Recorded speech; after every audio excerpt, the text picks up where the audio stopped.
Praise the lord. దేవుని శ్రేష్టమైన నామమునకు మహిమ కలుగును గాక. ఈరోజు దేవుని వాగ్దానము: నిరీక్షణ గలవారై, శ్రమయందు ఓర్పు గలవారై, ప్రార్థన యందు సంతోషించుచు పట్టుదల కలిగి ఉండుడి. రోమాపత్రిక 12వ అధ్యాయం 12వ వచనము. ఈ ఉదయకాల సమయంలో నిజదేవుడైన యేసయ్యే మనందరితో మాట్లాడుతున్నాడు. నిరీక్షణ గలవారై సంతోషించండి అని, శ్రమయందు ఓర్పు కలిగి, ప్రార్థన యందు పట్టుదల కలిగి అని. నిజమే, మనం ఆరాధిస్తున్న క్రీస్తును బట్టి, మనం చేరే ఆ పరలోకమును, ఆ నిత్యత్వమును బట్టి సంతోషించాల్సిందే. ఎందుకంటే ఎందరికో లేని భాగ్యం మనం పొందుకుంటున్నాం గనుక. మన జీవితాలలో శాశ్వతంగా ఉండేది మాత్రం ఆ యేసే. ఆయనే నిజదేవుడు, సత్యదేవుడు. ఆయనకు సాటి అయిన వారు ఈ జగమందు ఎవ్వరూ లేరు. అప్పుడప్పుడు కొన్ని సమస్యలు, శోధనలు ఎదురైనప్పుడు మనకు ఓర్పు అనున్నది చాలా అవసరం.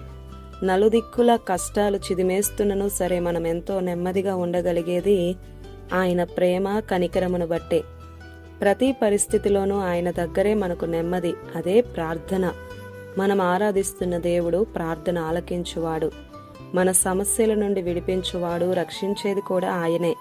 తుఫానులో కూడా నెమ్మదిని, కష్టాలలో కూడా సంతోషమును ఇవ్వగలిగిన సమర్థుడు నా యేసయ్య. ప్రస్తుతం అంతా దుఃఖకరమే, అయినా సంతోషాన్ని ఇచ్చేది ఆయనే. సడలిన చేతులను, సడలిన మోకాలను బలపరిచి నడిపించి నిలవబెట్టేది ఆయనే. కనుక ప్రియ సహోదరుడా, సహోదరి, మనం విసుగక సరైన రీతిలో నిత్యము నిలకడగా పట్టుదలతో ప్రార్థించేవారిగా ఉండాలి. మన జీవితాలలో దేవుని కాపుదల, భద్రత, క్షేమం, కనికరం, దయను పొందుకోవాలంటే ఆయన కృప అనున్నది చాలా అవసరం.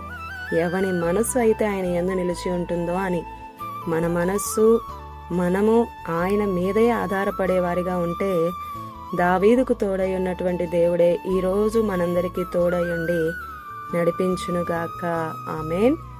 ఇది నా వాగ్దానం మనందరి జీవితాల్లో నెరవేరాలని కోరుతూ, దేవుని సువార్త పరిచర్యలో మీ సహోదరి ప్రసన్న. God bless you.